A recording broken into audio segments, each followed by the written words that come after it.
Howdy and welcome to Cedar Creek Homestead. Hope you're having a wonderful day today, and welcome to our video on how to grow okra.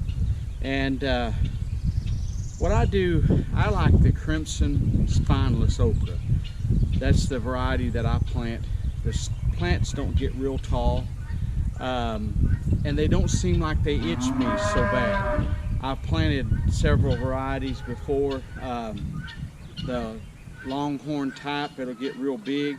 It makes wonderful okra and does really good here, except for it itches me to death. And even with long sleeves and stuff coming out, cutting the okra, by the time I get back to the house I'll just be itching to death. But this little short, oh, it'll get up here sometimes, depends on the season, but sometimes it'll get way up here. But this crimson spineless okra, it makes little pods. You do have to cut it. We have to cut it every other day. Once it starts making, if you let it go long, it gets tough easy. Where the old longhorn type I've planted before, you can let it get real long and it's still good. But this one row of okra, I'm going to plant a whole entire length here of okra and seeds, and I just kind of scatter them. I'm not real picky, but I want enough. There's 2 packets in here. I'm going to try to have enough, hopefully, to do the entire length of a row here. Now this looks like liquid in here, and it is. I cut a bottle top off, had water in it.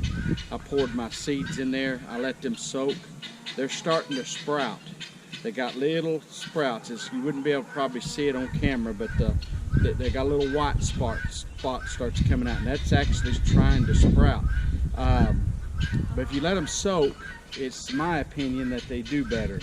You can also pour a little bleach in here. I did not do bleach this year, but you pour a little bleach in with your water, and that'll help soften them up. You can leave it overnight. I've left them all night long, and sometimes I've had them really start sprouting out just in a 12-hour period. But anyway, today, these have just been here for a while today, soaking, but they're already starting to sprout. They've soaked up some of this water here, and it gets them kind of softened up. They have a hard shell, the seed does, so it helps get it loosened up. So what I'll do is plant the row, cover them up lightly. They don't need to be deep in the ground. In fact, I would say just about a ½ inch deep, and they'll come up and do real well. If you have spotty spots like that don't come up in your row, you can take on a wet day, and where you have too many, I'll take my garden hoe and go down under them, raise them up, and move them to the spots that don't have any okra. Transplant them. And I try to do that on a wet day. I had wrote notes on my hand, that's why my hands got black on it.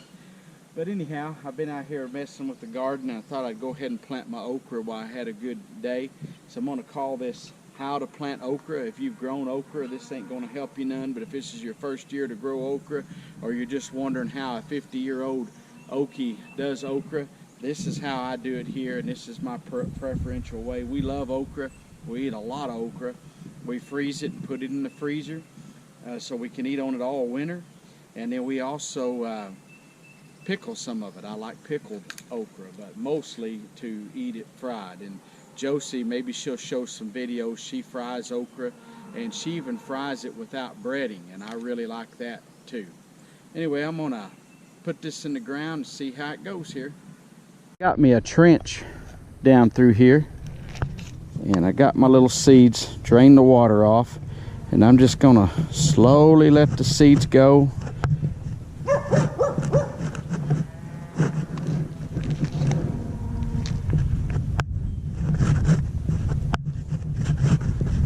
Put them down through here.